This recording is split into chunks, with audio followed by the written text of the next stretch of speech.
Number 1, civil target is 94, Barber, 65, 20 low.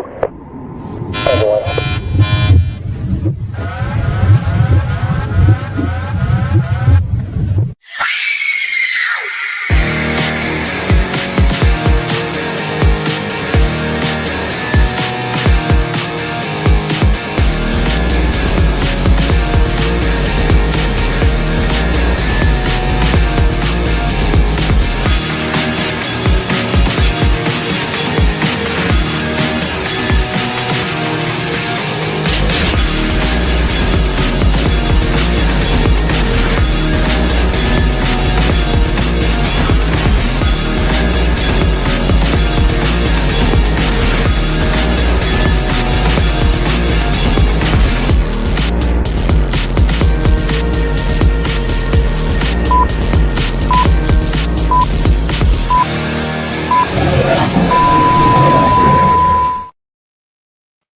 Looky, everybody. A guest host tonight. Sorry, Mike, you got to settle for me. Hey, you know what? Things go good when you're hosting, Brian. We're glad you're here, and looking forward to it. It's been, we've been kind of took a little break, 4 or 5 weeks from doing some of these shows, and it's good to be back. Yeah, we've both been busy. I had to have a little, the dreaded cancer word removed and took me out of action for a little bit. But what a way to come back Monday. Yeah. And then got to do MK Davis. I mean, I don't know if you got to see that one or yet, but he shared some stuff that he's never talked about before. So wow. That was pretty cool. And that's the thing with him, and I've never met him, but his name, he's been around a long time, and he's got a lot of stuff to share, and does a lot of sharing. And to share stuff that he's never shared before. That's awesome. It was amazing because just on a whim, I've watched his stuff since we all got locked in our houses. Yeah. And I binge watched, and I didn't realize he was the first one to stabilize the film back in the 90s. And just on a whim, because it was the PG film. Yeah. Yeah. He was the first one to make it watchable. And just on a whim, because it was Patty's birthday, I said, hey, what do you think about doing a show dedicated to the film you've done all the work on, or most of the work? Yeah. And he couldn't believe you responded. So I guess we should say hi to everybody. Yes, sir. Yes, sir. Hello to everybody. Who we got out there in the chat? Leonard is Midwest out there. Bigfoot researchers. My friend Randy, I do believe. Yeah. Little Twisted. Nice to see her. She's been absent for a while. Grizzly and Open Stars. Lenny, how you doing? And I still have my mug that he sent me. Oops, there we go. Thank you again, Lenny. Amy's here. Originally from the old Current River bottoms. Amy, I was talking to somebody today whose sister and brother-in-law were canoeing the Current River yesterday, and they tipped the canoe and got real cold.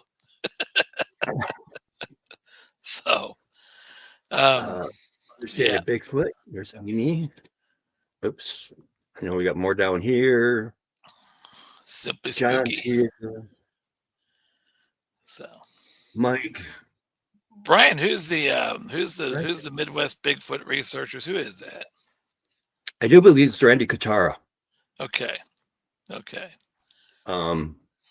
If you haven't heard his story, it's amazing with what he went through with a kid and his up close interaction with a Bigfoot, and the amount of evidence he has to support it is, I mean, face to face playing Tarzan.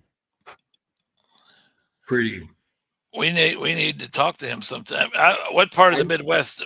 Tell us, Midwest. What part of the Midwest are you from? Because he's in Michigan. Oh, he's up. Okay, Michigan. Because Midwest is what I'm thinking of. Michigan, and I'm considered Midwest in Missouri, but the it covers a wide area. So yeah, I hope I got it right. I hope that's right, because his research Yeah, group on Randy another one. Randy Really cool. Kikara. He just identified himself on here. Yep, there we go. So He's amazing evidence and amazing theories too. So West, right now West he's Gun got a Lake. book coming out. So hopefully he's going to hit the circuits again. Good. Michelle, how you doing? Roger. Randy's West Michigan Gun Lake. So, and he's got a book coming out. The Monroe Monsters, I believe is the name of it. That he did all the artwork for. He's a very talented artist and everything. So it looks like we got a guest tonight. Do we have a guest? I see Kurt in the background, Is Kurt backstage. here? Kurt's here. Yeah, I'll get Curtis on there. All right, let's bring Kurt out. Hey, Chicken Curtis. Man. Hey, how's it going? Chicken Man. I'm doing good, love. You're not going to tie any chicken to my doorknob. Or the Yeah. Pineapple Man. Yeah, I'm driving right now, so. Oh, be careful. But it's all right. It's all right. I remember the last time you were driving and I had to come get you. Yeah. That ain't gonna happen again. Yeah. Or like Grizzly when he was driving and got pulled over. Yeah. Well, I got mine down below the dash. So. Okay. So. Yeah, Randy's Moose Lake Monsters, Alto, Michigan, 77 to 78. So. You know, we'll need to do a separate show. And Curtis is always obviously welcome on here when we get prepared to discuss our little Labor Day weekend Yeah. camp out. And Yeah. and Curtis, I don't know if it was Curtis that brought the luck or Mary. We know it wasn't Grizzly. Or Mary's kids that brought the luck, but I tell you what, it was one of the most active camping excursions I've had as far as the Sasquatch were concerned. And eyes on, Curtis was probably within 10 feet of two of them, and I mean we're talking about up close and personal. Really? And about 4 foot. We got video evidence. We've got everything, but we got to get it all put together and just make sure we need to make that a point to here in the next couple of weeks to get that one on, Curtis, and just feature that particular weekend. So yeah, I was about 4 foot away from it. And yeah, holy cow! Mary said it was a combination of all the legends that were there. it was a good weekend, and Mary was a central part of it as well, and I just kind of sit back and watch and observe, and it's wonderful. So, but we got to get them. So I can't wait for you to tell the story where you put your foot in your mouth. No, Curtis, you're not going to live that down. I remember what he wasn't going to tell. No, we could tell that one tonight because we don't want to ruin that other show. We were talking about doing the tree knocks or making your own calls to try to attract attention from the Sasquatch. My theory has always been it doesn't do any good because they know you're there and they know you're imitating them. They know it's fake. That's always been my theory. So I don't do a lot of hollering out there or a lot of tree knocking, a lot of stuff like that. And Curtis is like, well, he says, you want me to do, what'd you do? A holler or knock? What'd you do, Curtis? I did a holler. He said, you want me to do a holler? And I said, Curtis, that stuff's not going to do you one bit of good. I said, just keep it to yourself. And Curtis does a holler and gets all kinds of verbal activity after that. So I was like, okay, what do I know? I don't know. So, but Curtis is never going to let me live that one down. That was great. Every time somebody does a call, I wonder what they're saying. Because if they insult, and then the Bigfoot are insulting you back. Yeah, what is it? So, but Yeah, Curtis. Maybe Curtis did a holler that said, "Hey, how's my wife and my kids?" And but the male didn't appreciate that. Yeah. You always wonder. You want to communicate with them, but what are they Brings perceiving me to say? you and me into it because he's playing to a radical left group that the hell doesn't like happened here? us. What's that? And we're a symbol of white supremacy. Whoop, we'll take that off for a minute. Somebody's taking the show over. Yeah, it sounded like a World War II era. What's Curtis listening to? Oh, I don't think that's the tone at the KFC drive-thru. no. So, it was a good time. It was back. definitely a good time out there Labor Day weekend. There he Curtis, the world wants to know what were we listening to.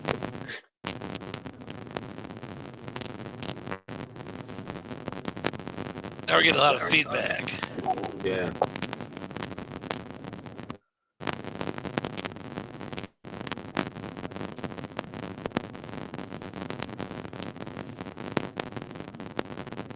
I was confused. Yeah, we'll give him a break. Let him get a chance to get his situation set up a little bit more clear. Yeah, it makes me nervous. He's driving and doing that at the same time. But welcome to the entire audience. People starting to hop on here right and left. And if you got questions about Bigfoot, Sasquatch, just feel free to shoot them to us and stuff like that. We're kind of going off the cuff a little bit tonight. I'm not going to talk too much about Labor Day because that's going to be its own separate show. Becky should be joining us in about 20 minutes, but she couldn't get on until 7:30, she said. But well, there was an interesting Facebook post. I don't know if you saw it. Kind of made headlines, and people are making videos about it. About up in Marquette, Michigan. I think I saw that. With the thermal and everything. Yeah. I looked at, and I don't know if you want to hear. I was going to do on my show, but I pulled up a couple pictures that to me make that sound like AI and bullcrap. Well, that was my first impression looking at it.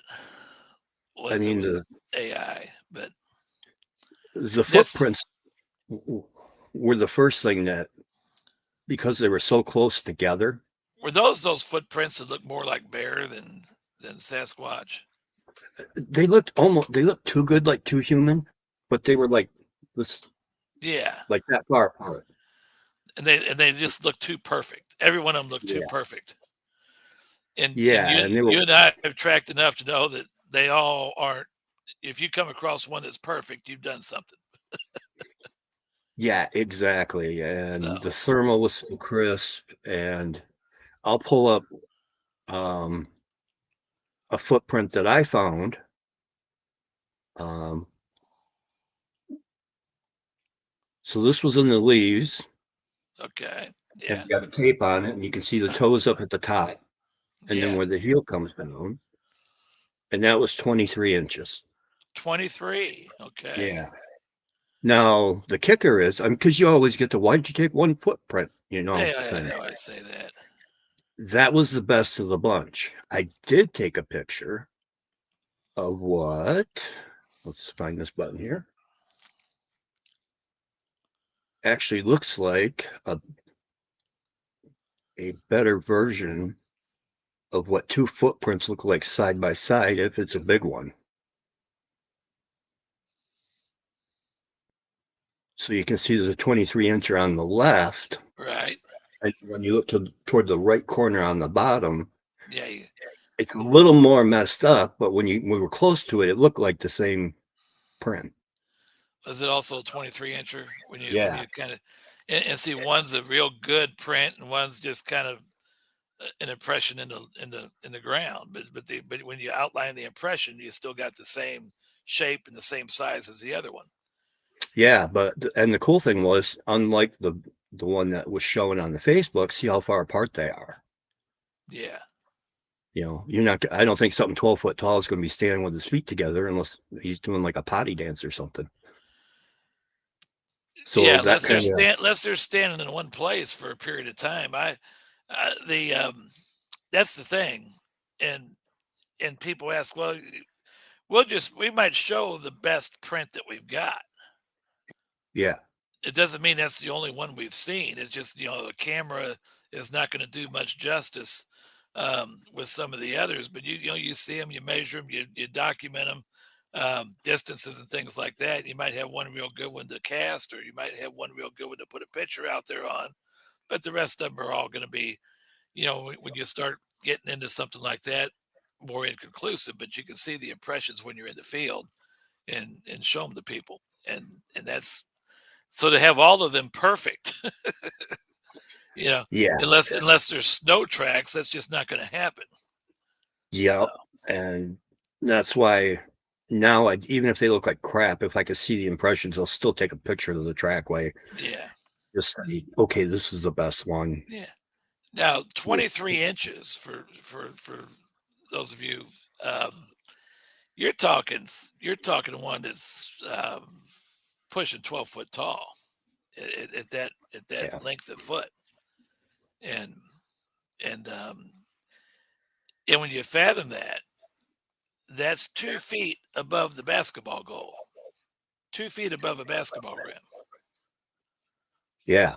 And So it's, even if you watch an NBA basketball game where they've got 7-footers, those 7-footers, as tall as they are, their head is 3 feet below that rim. That's 5 feet taller than a 7-foot NBA basketball center.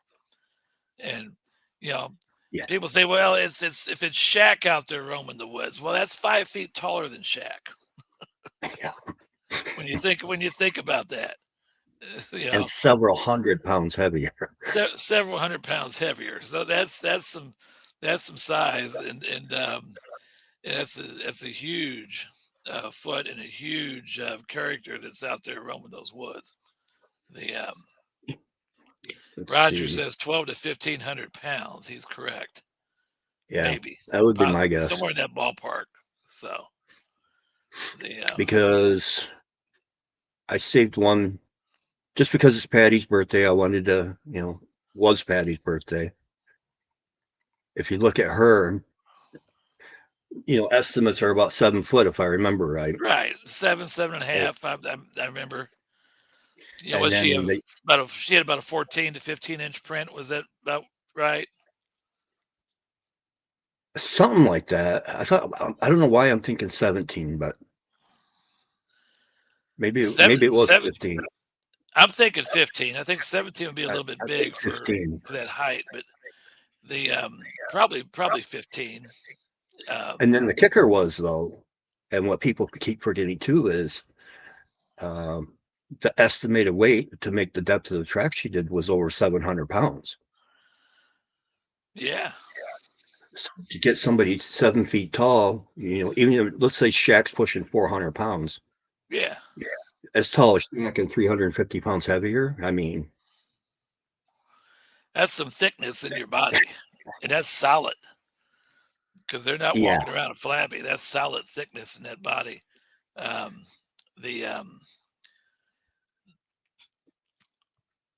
yeah, that's and that's the thing people don't understand. So when they go up and because everybody knows I'm a trainer, so I'm into strength training, and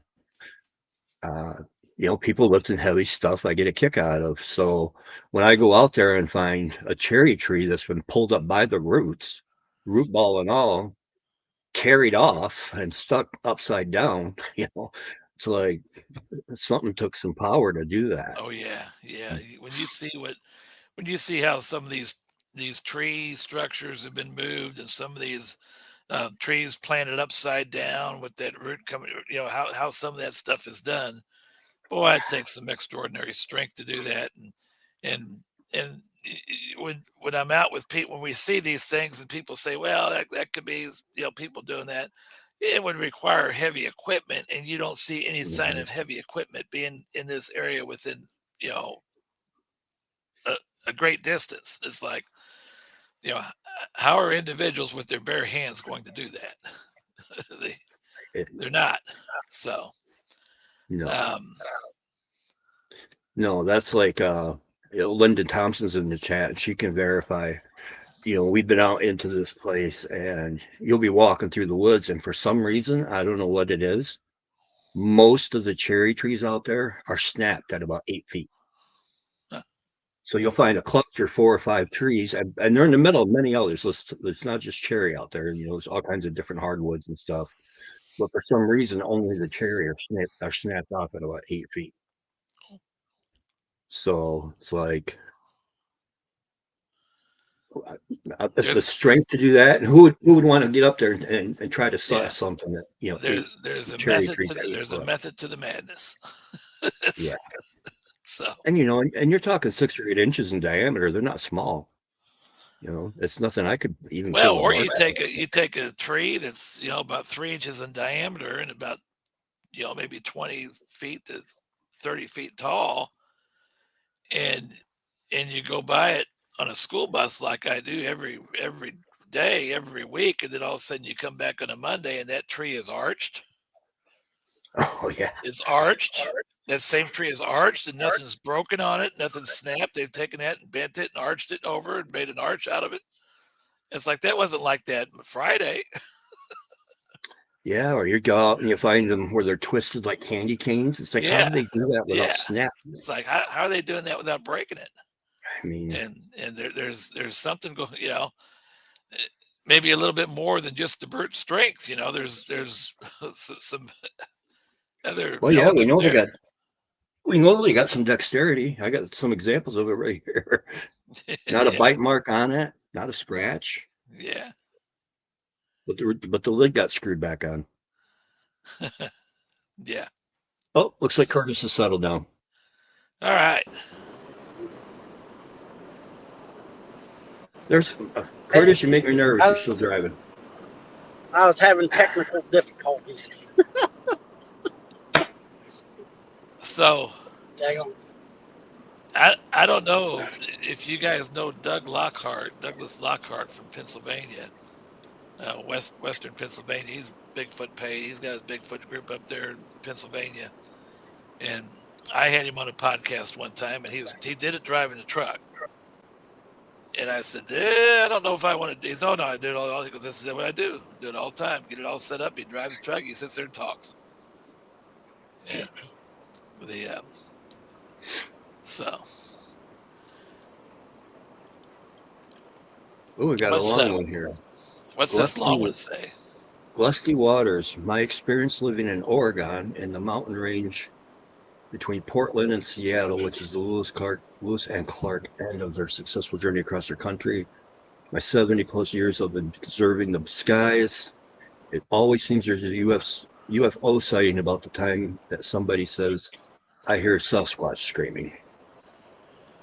Now, I would say that the two aren't related, except when the night Curtis and I, the weekend we camped, Labor Day weekend, and Curtis and I as he was setting up Friday night, we're out there Friday night, just a short period of time, we saw a handful of I'm going to say UFOs up in the sky because we couldn't identify them. They were doing some crazy things up there. We saw 4 or 5, maybe 6 of them, didn't we, Curtis? Yeah. Oh yeah. That was crazy. And that's the prime Bigfoot area and UFO area going across there, and then across the Mississippi River from where we're at in North Cape County is where the Big Muddy River runs into the Mississippi in Illinois, and we've all heard of the Big Muddy Monster.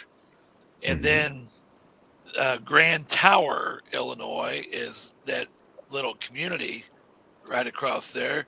And then if you're into UFOs, you probably have heard the story of the Grand Tower UFO from several years ago.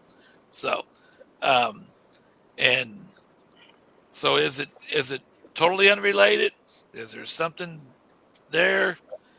We'll let the audience decide on that one. But they seem to there seem to be in similar areas, if you will. Yeah, I had a friend send me a video now 3 weeks ago and he gave me the backstory on it. Said he was out, and he does a lot of solo camping, and he heard a tree break, and then he heard a howl, and then he sent me what he took a video of. He's not saying it's a UFO, but it was a whole bunch of. It was an object out over Lake Michigan, flashing red, green, and blue. And it was doing some kind of crazy things. But he took probably a minute and 30 seconds, I think the video was. He's not saying that's what it was, but it's one of those crazy coincidences, if you want to call it that. Yeah, I'm not going to say that it's aliens. I'm saying it is an unidentified object. It's something I can't explain. You know, it's not satellite, it's not aircraft. I can't, Yeah. like we know, I can't explain that. I'm seeing the movements that really don't have any other answers to it. Right. Yeah, I've been fooled by Starlink a few times, so Yeah. technically I haven't seen a UFO, but Starlink's caught me. And then, now, here's a question for you, for both of you. Why do you think we went, because I have my own opinion, but we went from UFO to UAP? UAP. Unidentified aerial phenomena is what it's called now. They don't use UFO Oh, anymore. I didn't know that. I'm behind the times. Yeah, the government has officially went out and said I think it's we have a bunch of UAP. yeah. I think it's because the government. Yeah. I think I think UFOs got because so the much government attached. finally accepted it. Exactly. UFOs Yeah. got so much attached to it that now they change it to UAP, so it's kind of like a restart button. Yeah, some kind of restart button. It's like when we went from toilet paper to bathroom tissue. Yeah, Soften Yeah. it up a little. make it sound less intrusive. Mm-hmm. Yeah. Yeah. So, I had heard something interesting. People know I work at a high school. I'm an athletic director and teach a couple classes, and I have an office in the library. And in the morning, I have office hours for the athletic director duties. And one of our librarians teaches some kind of computer skills class to 8th graders in the library, first period of the day. And she's getting ready to have them do some kind of research project. And I overheard her outside my office door. She's talking to her kids about the Ozark Howler. Now, if anybody's heard of the Ozark Howler, chime in. Amy, you're from down in the Ozarks. If you've heard of the Ozark Howler, let us know. She started talking about the Ozark Howler. Now, the Ozark Howler is probably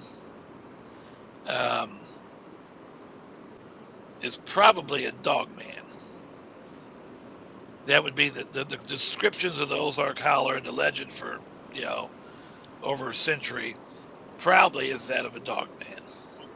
And what we know is what they talk about now, and yeah, Amy, that's correct. The Ozark Howler, and I'm not too familiar with dog man and don't know much about it. I always thought maybe it was a misidentified Bigfoot, but I know now that's not the truth. It's a whole different thing. And I don't think my students listen to the podcast, Amy. That's what you talk about. They don't even, they catch some here and there after the fact, but they're not listening to it live. It interferes with their video games. But no, you have a class though, right? For that you take a Bigfooting, right? Well, no, I take groups out if they want to get a group together and go out on a field trip. I don't teach a class on it or anything like that. But anyway, so I asked the gal that was teaching the class. I said, "Oh, you're talking to those kids about the Ozark Howler for?" And she says, "Well, I figured it'd be something interesting for them to do a research project on would be cryptids." And and we don't know each other very well, and I guess she doesn't know much about my side gig here or whatever, side hobby. And somehow she's one of the few that doesn't at that school, but she's like, she's, I live out here and over here in the the hills and stuff like that. And there are people talking about finding footprints up to 20 inches long in the woods, and my husband just thinks it's some of those feral hillbillies. I looked at her. I said, no. I said, that's a Sasquatch. That's a Bigfoot. I said, those are Bigfoot prints they're finding. She goes, oh. She goes, yeah, that's another cryptid. And my response is, I don't really consider them cryptids because there's so many of them. But I guess they are, since they're not recognized, by your government entities and stuff like that. So, but she goes, well, you might be a good source for some of these kids to talk to about some of this stuff. You seem to know a little bit more about it than others. I'm like, duh. But, Are we ready to make this a 4-person party? yeah, why not? Yeah. Becky. Oh, look here. Hi. Hello. Hello. Sorry, We are I'm hav- late. we are It's having a party tonight. Mike's fault. I told her 8 o'clock because we always done the shows at 8 Central, and it's this time they put it at 8 Eastern on us, 7 Central, and Becky is the probably not a busier person in the world than that young lady right there. Maybe there might be. She's got a lot going on. Yes, So, but it's good to be here. good to see you. Good to see you. Good to see you guys. Have you met Curtis, Uh, the guy in the dark that you can't see? I may. I don't know. I may have. Looks Curtis, familiar. I'm not sure you two have ever been on one of the I shows don't know if I've together actually ever met him. with Grizzly. Curtis was with us the Labor Day weekend on the camp out. Oh, okay. And we're going to do another show talking about that more specifically. But Curtis was with us then, and so he's joining us tonight from the road. So Yeah. I can't wait to see her be part of it because of the fact that I finally learned with MK Davis coming on, the way I viewed myself was I didn't know how to share video yet.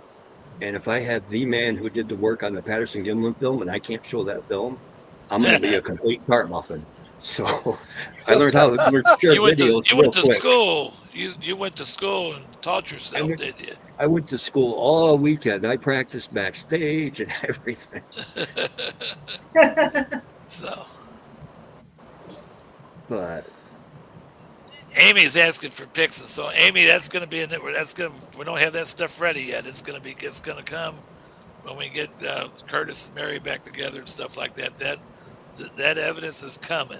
You're just going to have to bear with us within the next couple of weeks. Yep. So, That's how Mike's close is it? We favorite. don't want to release it yet. what?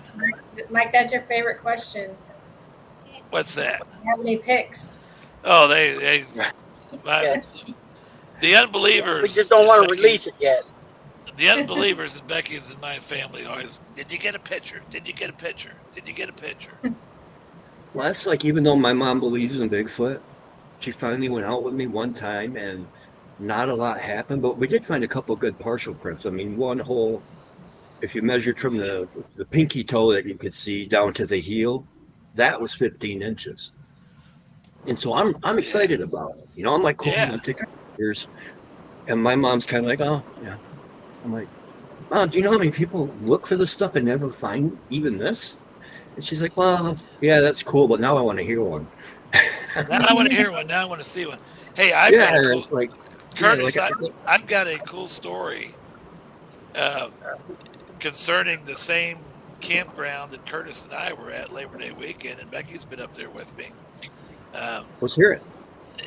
And this was, we had a guy on the show back in the summertime, Kevin Brannick. Kevin was on the show with us. He had seen a Bigfoot in 2016 hunting, has never been hunting again after laying eyes on that Bigfoot. And I knew Kevin before that. He saw me on one of these shows. He contacted me, reached out and contacted me, told me about that. It scared him so much he never went back hunting again. And then he came down to that same conservation area this summer, and he and I went out together on a day trip, and showing him prints and signs and stuff like that. And we cast another print. We cast a print that day. And so Kevin's getting into this stuff, trying to get over his fears and everything. And well, Kevin finds out because Miguel at Sasquatch Theory released a couple of programs. He had Curtis at a program, Grizzly and Mary, another program from the weekend. And Kevin sees that, and he contacts me. He says, next time you're up there camping, let me know. I want to camp with you. I said, oh, okay, I'm sorry. Yeah, we'll definitely do that. So, and then a couple weeks later, he sends me a picture. He's got his tent pitched right there where Grizzly had his pitched, Curtis. Got his tent pitched. He says, hey, I'm up here camping. And I said, well, I was knee deep in work for the next couple of days. I said, I'm sorry, I can't get up there. I'm working. Let me know how things are going.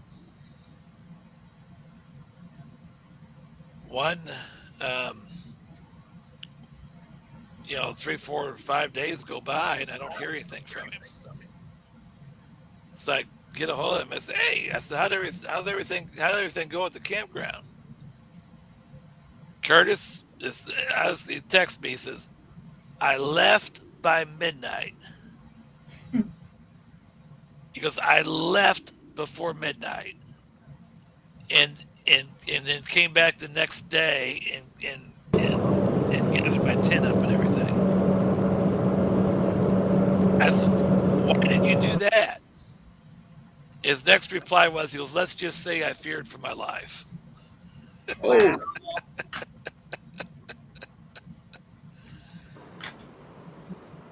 So you're talking the same old boogers that were messing around with me and Curtis and the gang. He just, you're up there by yourself. It's a whole different story, and especially if it's your first time, right? So. And you said this is the same place I was with you one time? Yeah. Oh yeah. Same place. Where we were at with Curtis, same place. So. Okay. Yep.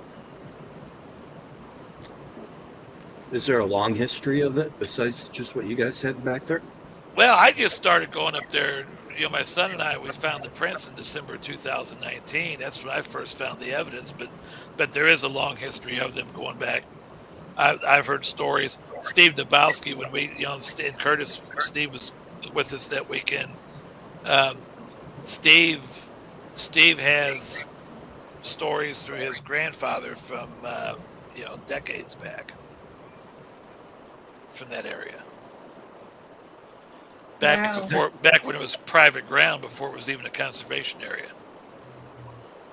So that's always why when you get areas like that, why I question if they do migrate or not.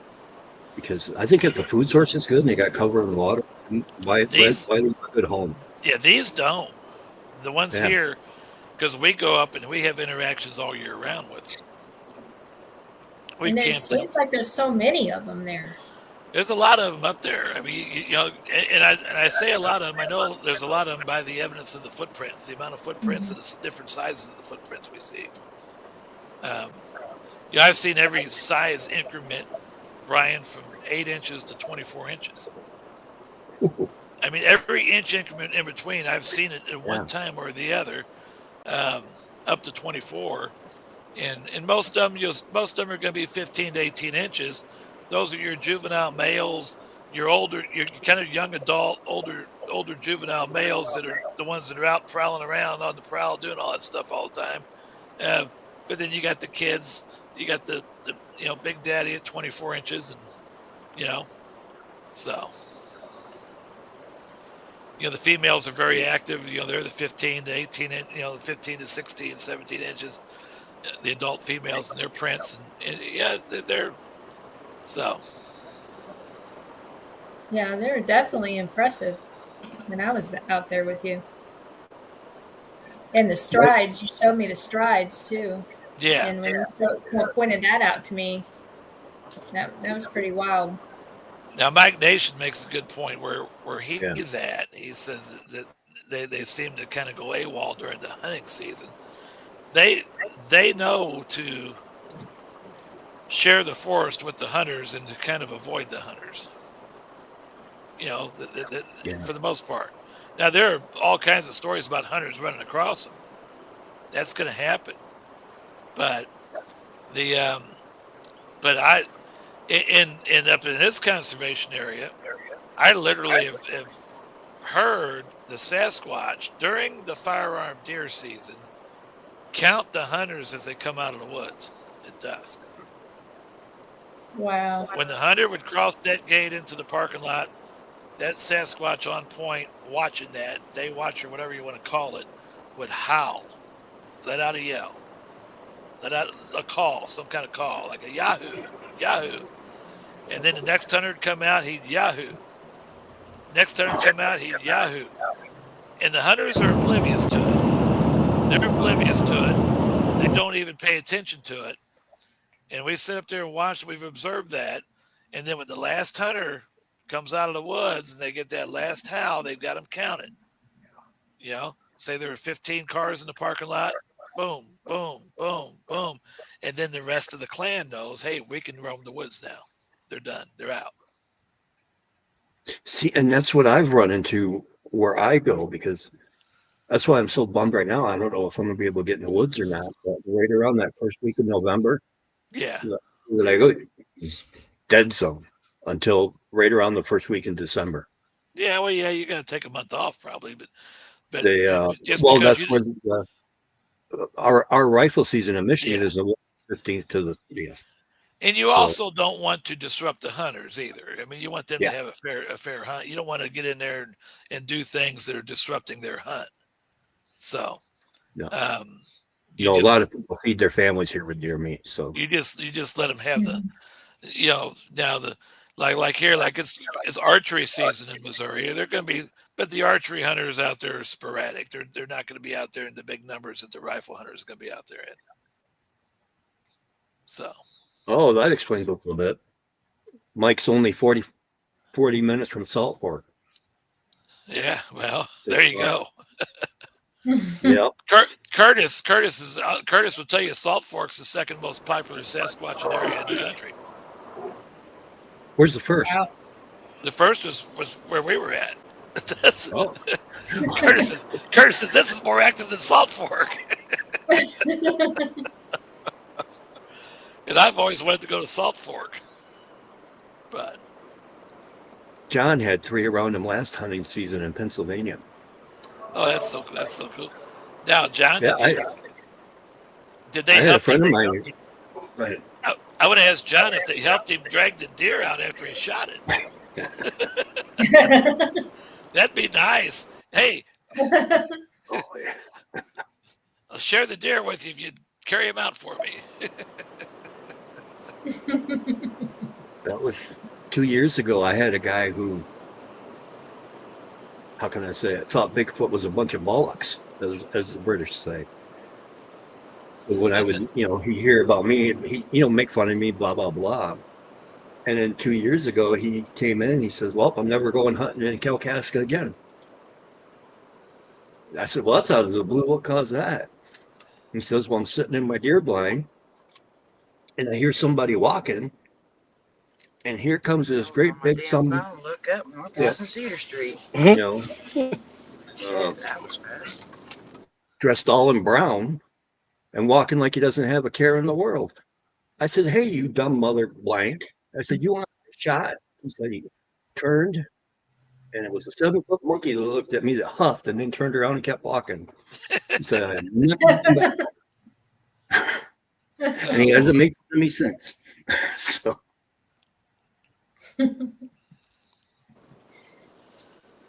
Yeah. Any plans coming up for There's- Sasquatch? You cut out a little bit. Oh, I'm sorry. Any plans coming up for everybody? I yeah, I'd like to at some point get back out. I've been waiting for us to get some rain, and we just haven't got a whole lot of rain because you're not going to find good prints to cast if you don't have the ground moisture for them to create it. And I want to build up a collection, so I want to do some more casting. So, but I'm waiting to get a little more rain still. So hopefully in the next month or so, I can get out and do something like that. But You think you get you any money tonight? Fuck no. Are you able to take me tomorrow? Like around That's the same why I time we want went last to. Thursday for Vesper? Get a little too personal there. Yeah. Yeah, we'll mute that for a minute. Hey, Curtis, when you're ready, just wave. I want to get. We had 3 days of rain up here, and it's like, oh man, that ground was nice and soft. I know they're rooting around for that big push before winter up here. Yeah. So, what about you, Becky? Well, a little bit of everything, but I'm actually kind of in training to start giving some filling in for our lead interpreter at our Dinosaur Valley State Park down here in Glen Rose, Texas, which is pretty wild because I'm kind of in training to start giving that talk here and there about the dinosaur tracks when the dinosaurs roamed the earth all those years ago. So you're in training to transition to work for the Texas Park well, like Division, or not what officially, but yes, I'm starting to get experience. So my experience right now is just volunteering for them, but the more experience and the more volunteering I do, the better that will build my resume up for when I actually do retire from education, which is pretty soon. And I've always wanted to be a state park interpreter, so it's just pretty wild because I find myself down there looking for the Bigfoot tracks, and and instead of the dinosaur tracks, but it's pretty wild because I shadowed our lead interpreter last week, and then the head of the state park interpreters came down afterwards, and and I don't know, he just quizzed her because she says, "Are there any other questions?" When she has all these people out there at the end of her talk. And then he said, "Yeah, I just want to know where the Bigfoot tracks are." And she just kind of laughed about it. And I just couldn't help it. I just said, "Well, they're all over back here. I've seen them." Because you've seen the tracks at that park? About a month prior to that, I was down there looking around, and I have seen a couple. There's a lot more. I need to go explore it, but just in the area I was at, I could see the impression. And then listening to her talk, explaining, how the dinosaur tracks were there, it made a lot of sense how I could still see the impressions. But this was just up on like the rock formation part. Yeah. No telling what you'd find when you get down near the river. So you're seeing the impression. You told the guy, what was his response when you said that? He looked kind of shocked, but he said that he believed that Bigfoot existed, and then proceeded to tell me that I don't know, that there's a podcast out there that Dinosaur Valley was featured on one time called Blurry Creatures. Blurry Creech. What was the response from the person you were training under? She didn't really have much response. I got to thinking, I don't know if she thought I was nuts for actually believing they were there or what. Well, she hasn't fired you yet, has she? Well, no, not officially hired. No, because we talked later and she wanted to set up a time where I could actually give the talk so she could observe me. You gotta talk this Bigfoot stuff you fired. I hear Ryan saying how he had to. What'd you say? You had to like practice something, like you were going over and over and over it. I feel like that's what I need to do because I've never done this before. So I'm gonna have to learn all of this and actually give this talk, which is like maybe at least a 30-minute talk about. Do you realize how popular you're going to get when you put that uniform on and talk to those people about Bigfoot? No. Now, will you officially be working for the state? Well, I mean, that's my plan. Yeah. Yeah. I wonder if I she would would be able to go. I would even be able to go fill in at other state parks if needed. That's my plan. Yeah. But I wonder if you'll even be able to talk about it because I know the game wardens can't talk about it. I think, you never know because you never know what questions, you may get. And that's all stuff that I would have to learn. Yeah. Could my response be? Because you never know. Brian, are you familiar? How close are you to Atlanta, Texas? Oh, sorry, Mike. No, go ahead. Atlanta, Texas? Atlanta? Yeah. Did you say Atlanta? Uh-huh. I don't know. I'll have to look that up real quick because I don't know. About an hour from where Boggy Creek happened. Oh, well, that would be up near Texarkana. Oh. Yeah. It'd be up that way. 196 miles, so 3.5 hours. That would be east then. Yeah, that's up there. Texas Arkansas border, right? North, a little bit north, and then east. Yeah. Of where I'm at. So there are so many rivers down here. Yeah, I was asking because my mom is a campground host there at the state park there. Oh, yeah. Tell me about that. Yeah. In Boggy Creek? No. Atlanta. In Atlanta. Okay. And the game warden will talk to him about it, but he won't go on the record with it. So yeah. And that's I was going to ask you if you knew familiar with Tim Baker, Coonbo Baker. He's down in Alabama now, and I did a podcast with him. We were both guests on a podcast. I don't know, sometime this past year, and he was talking about an incident where the park rangers were getting on him for getting the Bigfoot stirred up. They just got everybody calmed down after somebody saw one in the park or something like that. Like, what are you out here getting these things stirred up for? We just got everybody calmed down. So, but oh man, they know they're out there. They just don't want to. They can't go on public with it because what you got is then you got two things that are going to happen. At least this is my theory. Two things that are going to happen. Number one, you're going to have people that are too scared to camp and spend their money. Yeah. Which is how the state makes money. And the other is going to be you're going to have too many shoot 'em up rednecks showing up for the wrong reasons. And then that's going to create a family-like atmosphere. So, yeah, there's a whole show out on it at some point about what happens once they're identified, and if they get identified as a type of hominid, the rights and everything that can happen to that.